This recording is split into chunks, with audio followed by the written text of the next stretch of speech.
Yes. One thing you mentioned was budget. That's a question that people ask all the time. How much does it cost?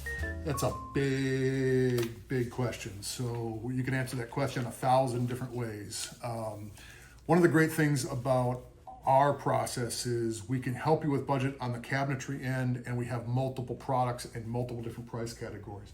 The cabinetry is usually 50, 60% or so of the kitchen remodeling project, depending on how much construction needs to be done.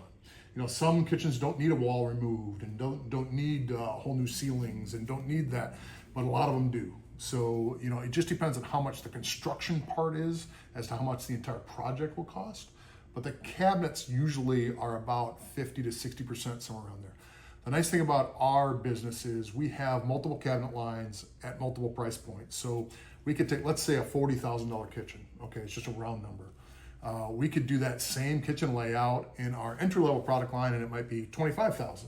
We could do it in our full custom line, and it might be, you know, $55,000. So there's a big product spread available to our owners, and it's our job as a consultant with you to work with you and discuss that budget and decide what your needs and wants are, so we fit you with the right product at the right price point, so you can do it affordably for your budget and get what you're looking for to create the design and the kitchen that you'll love.